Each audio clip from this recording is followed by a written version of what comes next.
आज हम लोगों को उपमान और युक्ति प्रत्यक्ष अनुमान अब तो उपदेश तो हो गया था।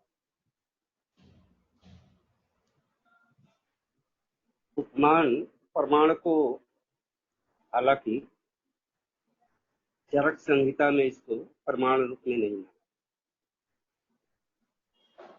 उपमान को न्याय ने माना है और सुश्रुत संहिता में इसको प्रमाण माना।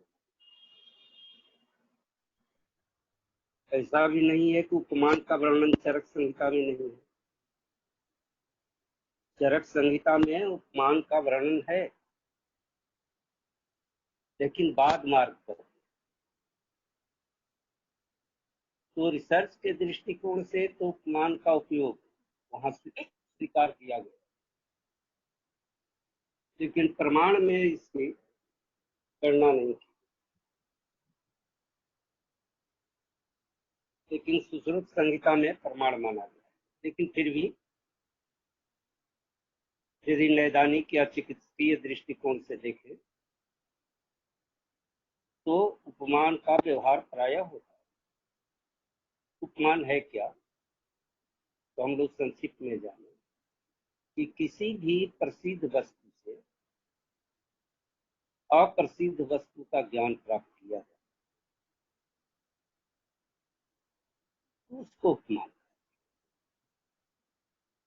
बहुत सारे उदाहरण मिलते हैं, जैसे चेष्ट कहा गया, केज लाइक चेष्ट। तो ये केज से, पिंजरे से तो सब परिचित होते हैं। और जब कहा गया केज लाइक चेस्ट, तो एक जानकारी हो जाती है कि चेस्ट का आकार जब पिंजरे की तरह हो। तो बहुत सारे लोग देखेंगे कि इसी आधार पर नामकरण होता है। जैसे मधुमेह, मधु के समान। इतना ही नहीं, इससे एक बात और जानकारी होती है कि यदि मधु के उनको हम जानते हैं कि मधुर होते ही भी वो कषाय है, तो मधुमेह में भी हम जान जाते हैं कि मूत्र जो होता है वो कषाय मधुर होता है। इक्षु में वो अत्यर्थ मधुर होता है। तो एक जानकारी हो गई, इक्षु में कहते ही कि इक्षु रस के समान ये बहुत मधुर होगा। धनुष टंकार, धनुष प्रसिद्ध वस्तु है। अब इस रूप को हम रिकॉग्नाइज नहीं कर पाते हैं, तो इतना है कि धनुष के आकार का जब रचना हो जाए, आकृति हो जाए, तब तो उसे धनुष स्तंभ या धनुष कहा। इस प्रकार कटरार गुण केकड़े के समान, यानी जिस तरह केकड़ा अपना पैर लगा लेता है मिट्टी में और पता नहीं चलता, वैसे ही अर्बुद अपने टिश्यूज में पहुंच जाते। तो इस तरह उपमान जो प्रमाण है, इसके आधार पर बहुत सारी नैदानिक जानकारियां या क्लिनिकल जानकारी, इंफॉर्मेशन मिल जाती। यही नहीं, बहुत सारे सिद्धांत भी जो एस्टेब्लिश हुए हैं, वो भी सिद्धांत भी उपमान के आधार पर। जैसे धातु पोषण कर्म, उसमें हम लोग पढ़ते हैं क्षीर दधि न्याय। ये कैसे धातु पोषण होता है, ये ऐसे कह दिया जाए कि रस से रसाग्नि, फिर रक्त, एक्सेट्रा एक्सेट्रा, नहीं समझ। लेकिन क्षीर दधि न्याय कह दिया गया, तो दूध से दही बनना सब जानते हैं। अग्नि क्रिया होती है, अग्नि क्रिया के बाद दही। जब क्षीर दधि न्याय कह दिया जाता है तो यह स्पष्ट हो जाता है कि अग्नि क्रिया के उपरांत धातुओं का पोषण होता है। केदार कुल्या न्याय, केदार कुल्या को प्रसिद्ध वस्तु का, केदार कुल्या जिसको सभी जानते हैं, उसके आधार पर एक धातु पोषण बता दिया जाता है कि ये धातु खले कपट न्याय एक्सेट्रा। ये सभी के सभी उपमान एक उपमा कि यहाँ भी क्रिया उसी तरह होती है धातु पोषण, जैसे केदार कुल्या से होता है, जैसे छेद दही से होता है, खले कपूर से होता है। तो यहाँ रोग के संबंध यही एक दे दिया गया एग्जाम्पल, एक प्रसिद्ध वस्तु का, और उसी पर नामकरण कर दिया गया, तो उसके रोग के संबंध में एक सामान्य इंफॉर्मेशन या जानकारी मिल जाए। यहाँ भी देखिए तो इसका हर जगह पुष्ट में जाएंगे, ऋष्य जी, उदुम्बर पुष्ट, ये जितने नामकरण हैं उपमान और उपमान के आधार पर ही किए। तो इस तरह उनका नामकरण कहने से एक सामान्य सूचना मिल जाती है, इंफॉर्मेशन मिल जाता है कि तो इस तरह उपमान का चरक संहिता में वर्णन न होते हुए भी आचार्य सुश्रुत ने कहा नैदानिक दृष्टिकोण से ये बहुत सेकेंड वन है जो रह गया युक्ति, ये बहुत बहुत इंपॉर्टेंट है। ये युक्ति को प्रमाण रूप में चरक संहिता के अलावा कहीं कहीं भी किसी दर्शन ने, किसी आयुर्वेद के शास्त्र ने भी चरक संहिता के अलावा युक्ति को प्रमाण नहीं माना। ये याद रखना है हमेशा कि युक्ति को प्रमाण केवल चरक संहिता में ही, इसके टीकाकार जितने हैं वो इसको स्वतंत्र प्रमाण मानने के पक्ष में नहीं है कि युक्ति को स्वतंत्र प्रमाण माना जाए, जैसे चक्रपाणी दत्त, गंगाधर राय या जोगेंद्र नाथ सिंह, ये स्वतंत्र प्रमाण न मानकर ये मानते हैं लोग कि अनुमान के अंदर। लेकिन यदि इसका स्वतंत्र उपयोग नहीं जाता तो आचार्य चरक इसको स्वतंत्र प्रमाण के रूप में क्यों माना? वहां उन्होंने कहा इदम खलु सर्वम सत्या सत तस्य चतुर्विधम परीक्षा, आप तो उपदेश प्रत्यक्ष अनुमान युक्ति चेत। वहां उन्होंने स्पष्ट रूप से युक्ति को अलग प्रमाण माना है। फिर विमान स्थान ने कह दिया अनुमानम खलु तर्को युक्ति अपेक्षा। इस आधार पर चक्रपाणी दत्त जी कहते हैं कि अनुमान की सहायिका है, ये स्वतंत्र प्रमाण नहीं। ये भी सत्य है, कुछ हद तक ये भी सही। लेकिन यदि युक्ति को स्वतंत्र प्रमाण माना गया है और भी आचार्य चरक अग्निवेश ने माना है, तो कुछ न कुछ तो होगा। अब अनुमान और युक्ति, युक्ति जो है कहाँ की,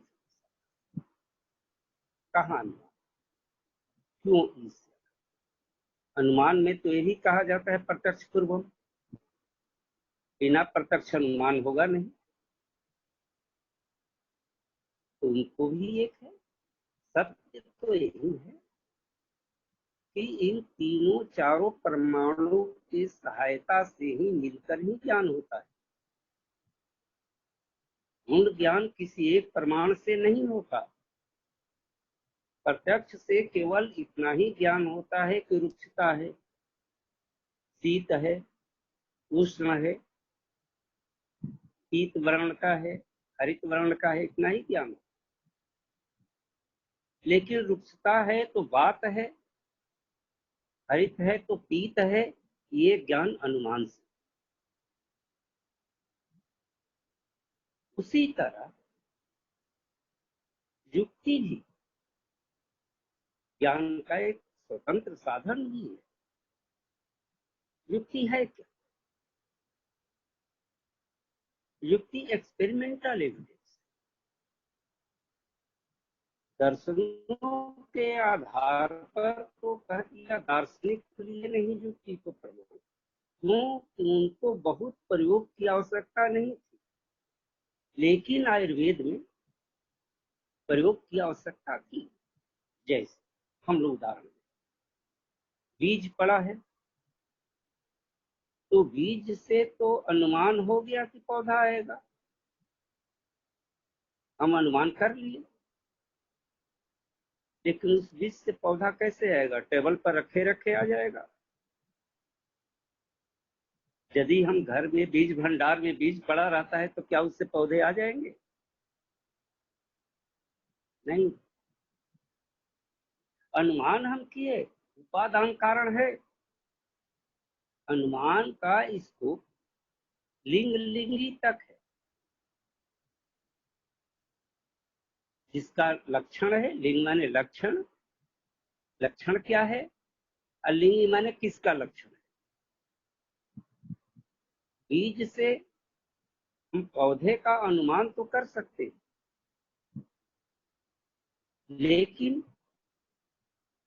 बीज से पौधे की उत्पत्ति कैसे हुई, कैसे होगी, इसके लिए बहुत कारणों का संयोग करना पड़ेगा, एक्सपेरिमेंट करना पड़ेगा। हम एक गमले में मिट्टी देंगे, बीज डालेंगे, जल डालेंगे,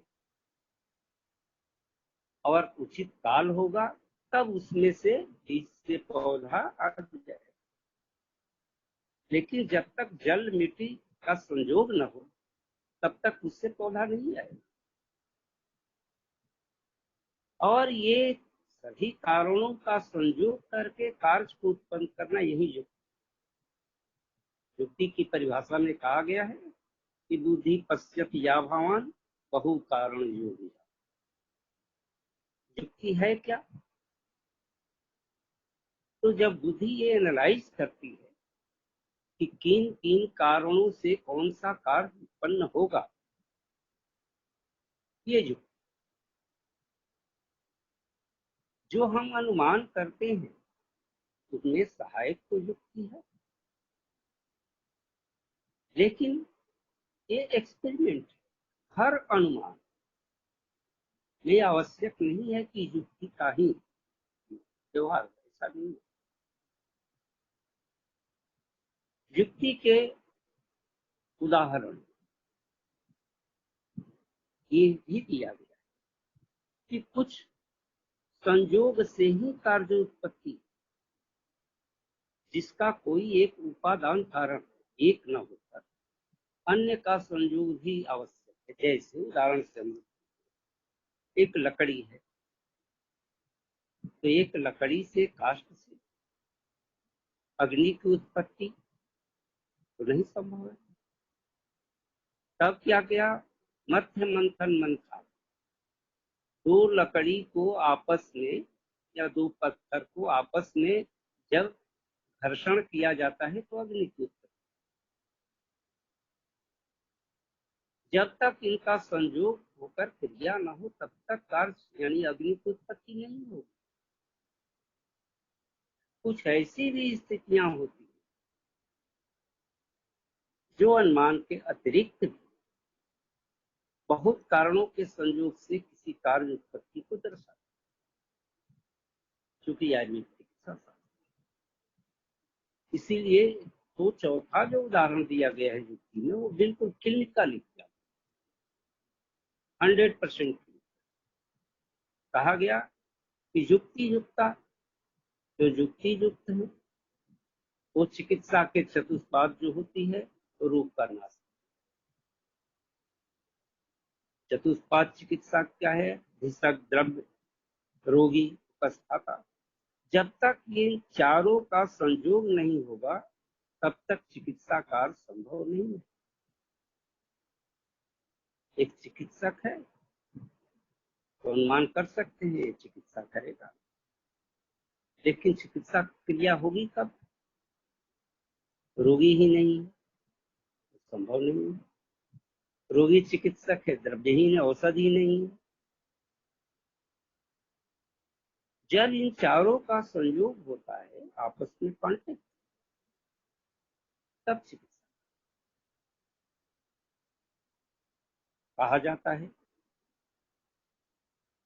कि गर्भ का अनुमान, मैथुन का अनुमान, लेकिन गर्भोत्पत्ति के घटक कौन कौन है, सबका संयोग होगा चाहिए, तब जाकर गर्भ।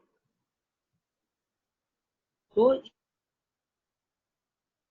इस तरह जो अनुमान गम्य है, उनमें भी एक्सपेरिमेंटल एविडेंस की आवश्यकता। इसको इसी दृष्टिकोण से आचार्य चरक ने एक स्वतंत्र भी रूप कि अनुमान हम केवल उपादान कारण का करते, मुख्य जो कारण है, अब दूध है तो अनुमान कर लेंगे कि दही बनी, बस इसका इसको। लेकिन कहे कि दूध से दही बनाने के लिए हमको एक्सपेरिमेंट करना, दूध रखे रखे टेबल से दही नहीं बनेगा।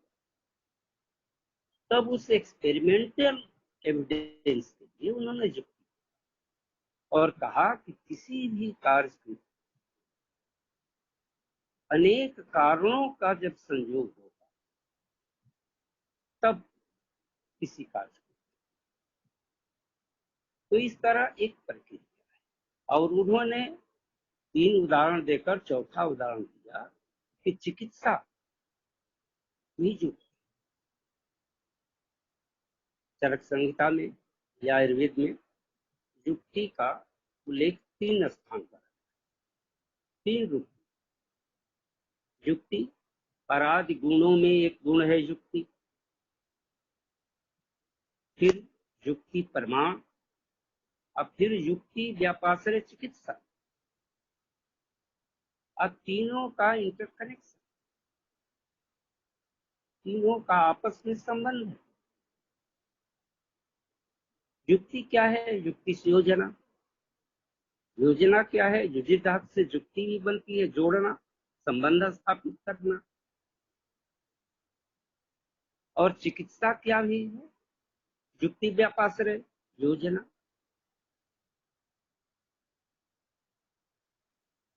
युक्ति व्यापाश्रय क्या है?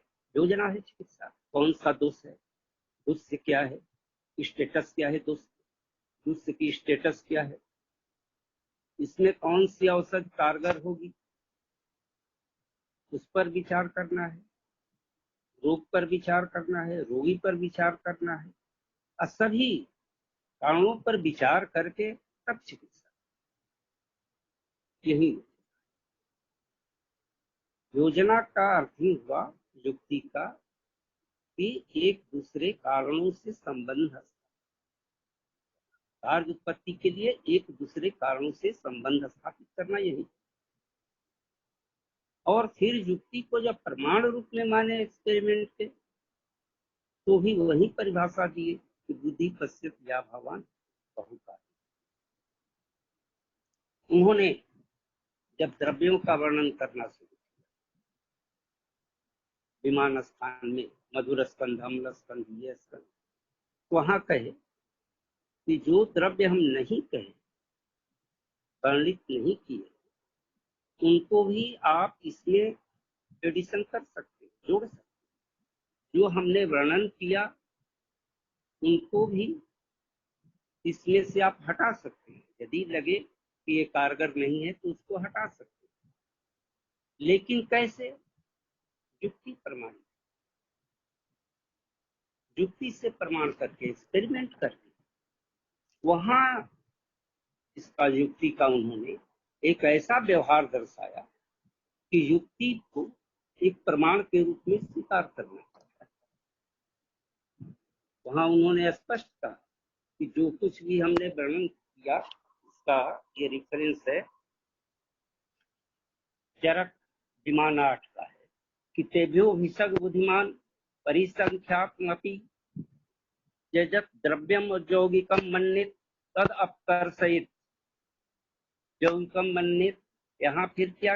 युक्ति प्रमाणिक रीत्या विमान स्थान अध्याय कि जो भी आपको लगे कि ये द्रव्य इसमें नहीं होना चाहिए, कारगर नहीं है, तो उसको अपकर्षयित, हटा दीजिए। और यदि लगे कि ये द्रव्य यहाँ कार्य करेगा तो उसका एडिशन कर दीजिए, जो हम चिकित्सा करते हैं।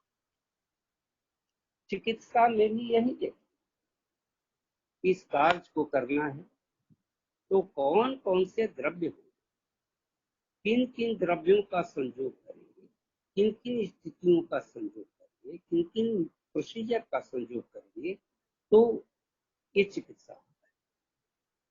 अभी जैसे एक आ गया है कार्य, रोज बैठक हो रही है, ये कोविड-19, ये तो वर्णित नहीं है आज, लेकिन इसकी चिकित्सा करनी है तो क्या यहाँ युक्ति की युक्ति करनी, इस कार्य की सिद्धि के लिए कौन कौन से कारण, क्या क्या चाहिए और कैसे संयोग करें।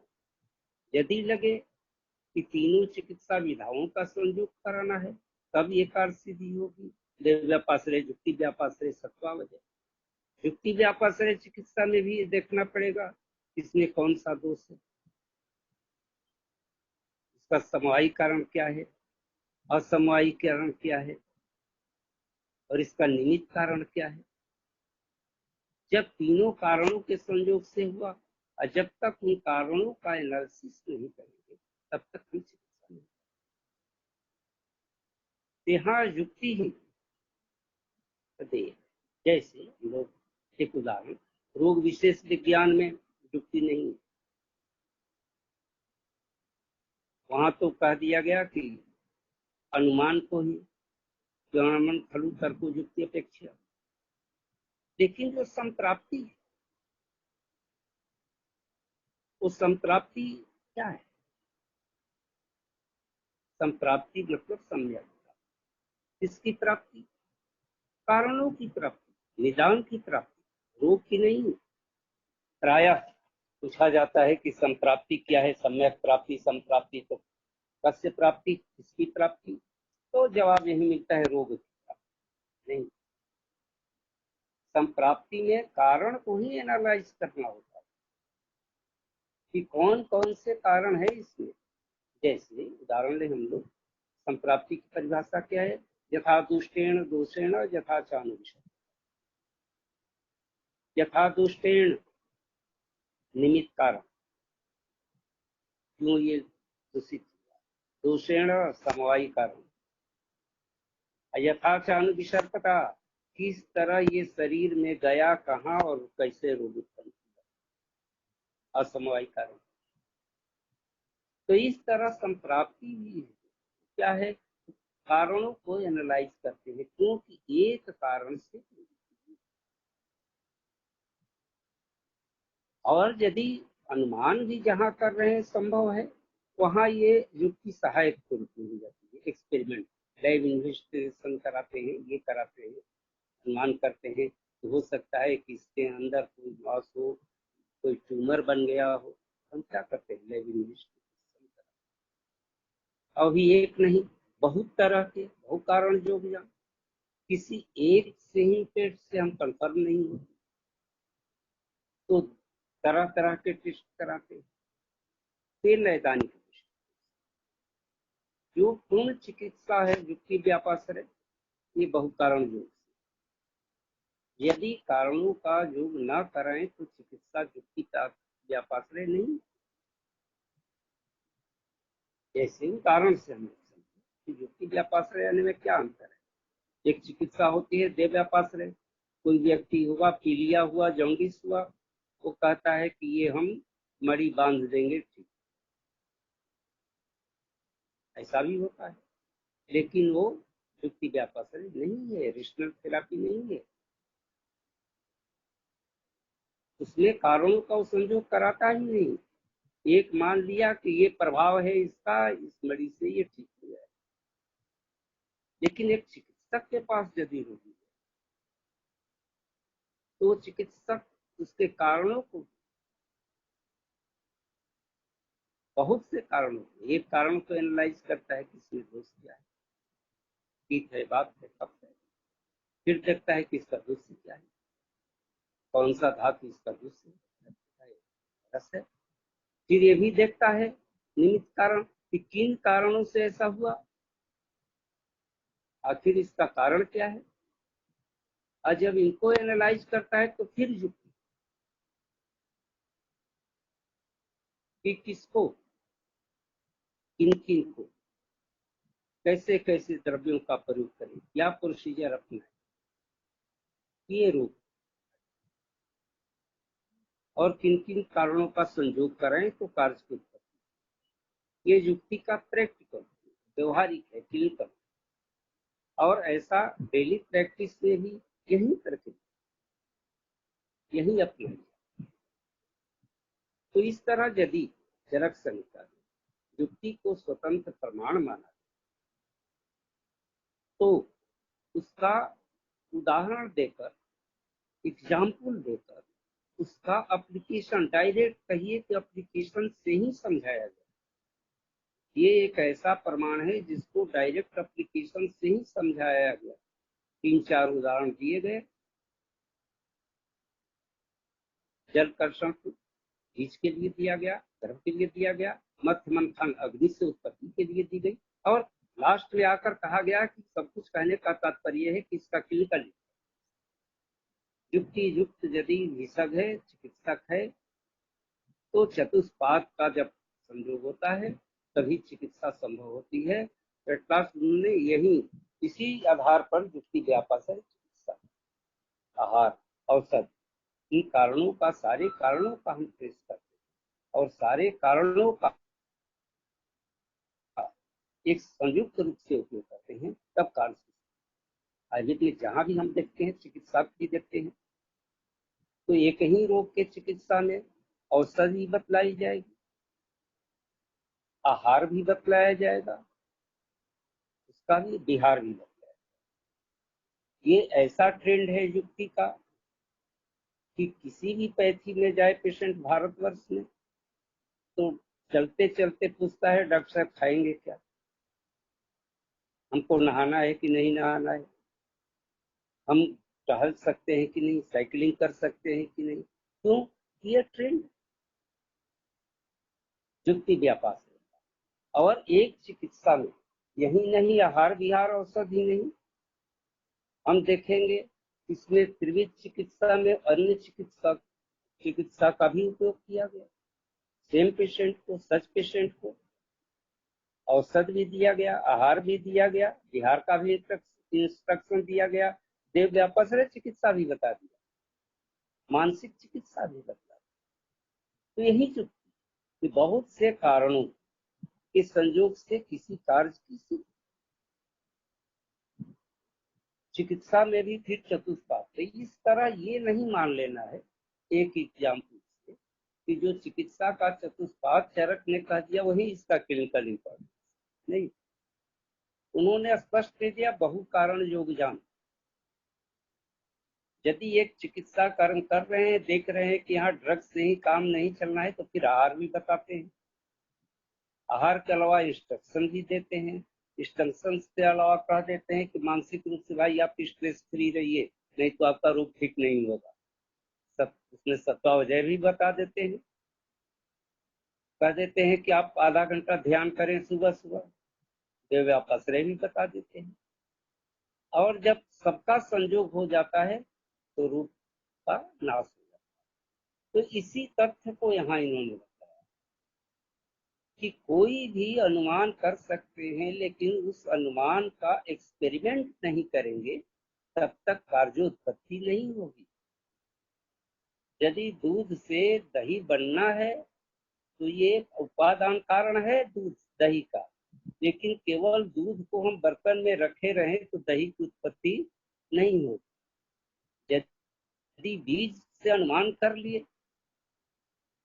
कि पौधा आएगा, लेकिन जब तक एक्सपेरिमेंट नहीं करेंगे, क्षेत्र यानी खेत या मिट्टी, जल, इनका संयोग नहीं होगा, तब तक पौधे की उत्पत्ति नहीं होगी। चूंकि अन्य दर्शनों में केवल ज्ञान अर्जित उसके विषय में करना था, इसलिए वहां एक्सपेरिमेंट की कोई जरूरत नहीं थी। डिमॉन्स्ट्रेशन तो था लेकिन एक्सपेरिमेंट नहीं।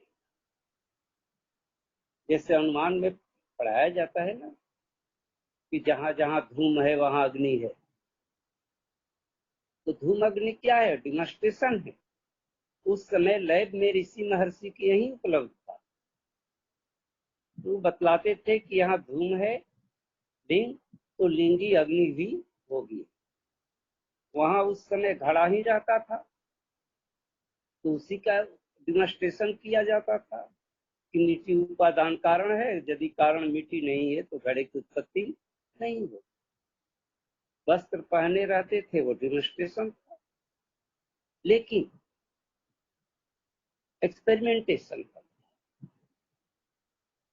इसीलिए आचार्य चरक ने युक्ति को प्रमाण माना, और युक्ति को प्रमाण मानकर इसका डायरेक्ट चिकित्सा में उपयोग, जो चौथा उदाहरण दिए, सीधे चिकित्सीय। और इसका तात्पर्य ये नहीं है कि केवल वैद्य रोगी औषध परिचारक के संयोग से ही चिकित्सा हो, बल्कि हम चिकित्सा में भी बहुत कारणों का संयोग देखते हैं कि किसका किसका संयोग है, और किसका किसका संयोग होगा तो हमारी चिकित्सा सफल। एक रोग में कारण भी बहुत होते हैं, बहुत सारे लक्षण होते हैं, और सारे लक्षणों को एक ही आधार पर एक ही चिकित्सा के द्वारा सफल नहीं हो सकता। अब कोई मैकेनिकल काज है तो कोई औषध प्रयोग ही उस पर प्रभावी नहीं हो सकती जब तक कि कोई मैकेनिकल प्रोसीजर न हो।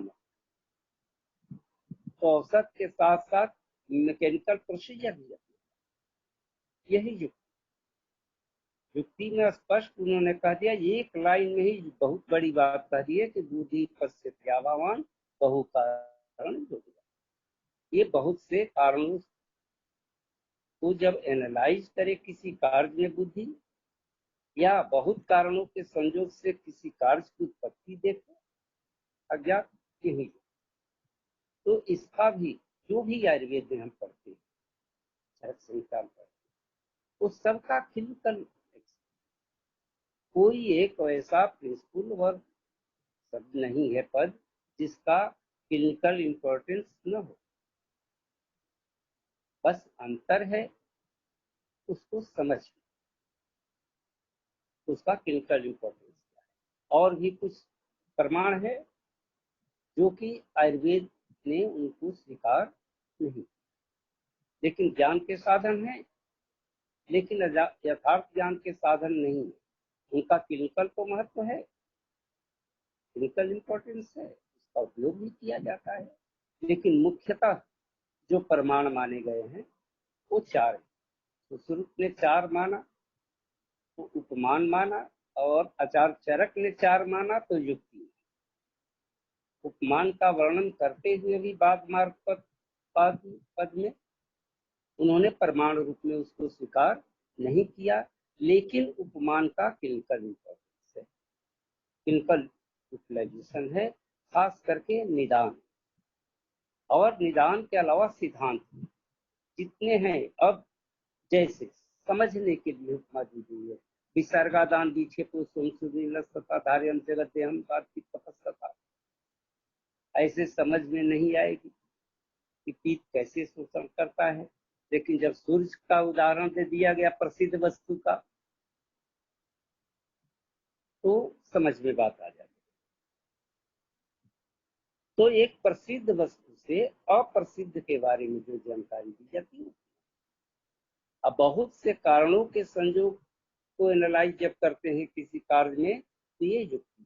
हालांकि चरक संहिता के कोई भी टीकाकार इस पक्ष में नहीं है कि युक्ति को स्वतंत्र प्रमाण माना जाए, लेकिन हम व्यक्तिगत इस पक्ष में हैं कि अग्निवेश ने जब कहा है, आचार्य चरक ने कहा है, और उदाहरणों के द्वारा स्पष्ट भी कर दिए कि एक्सपेरिमेंटल एविडेंस है, तो उसको स्वतंत्र प्रमाण माना जाए।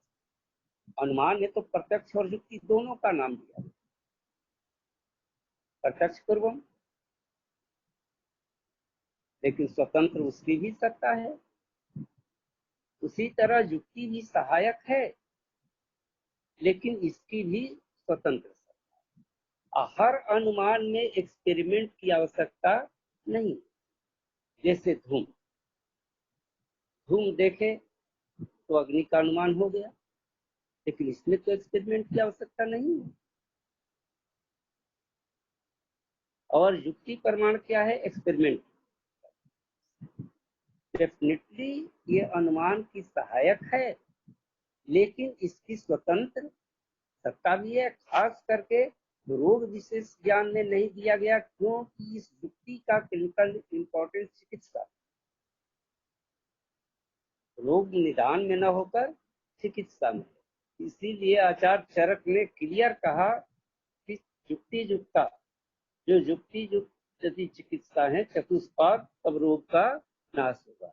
और हम लोग वहां ये दिया है, चक्रपाणी दत्त ने भी दिया है कि निदान में, यहाँ उन्होंने वर्णन नहीं किया, तो उसका क्लिनिकल इंपॉर्टेंस उन्होंने निदान में न करके किसने दिया? चिकित्सा, ये चिकित्सा में। और उसी युक्ति प्रमाण, युक्ति व्यापाश्रय और पराधि गुण का युक्ति, तीन तीन जगह उन्होंने युक्ति का उल्लेख किया। पराधि गुण भी जो है वो क्या है? द्रव्यों के व्यवहार करने के सिद्धांत, बेसिक आधार है। पर अपर संख्या संयोग, और उसी से रिलेटेड युक्ति व्यापाश्रय है। और युक्ति व्यापाश्रय भी क्या है? बहु कारण योग ज्ञान, तो एनालिटिक कि कितने कारणों के संयोग से चिकित्सा।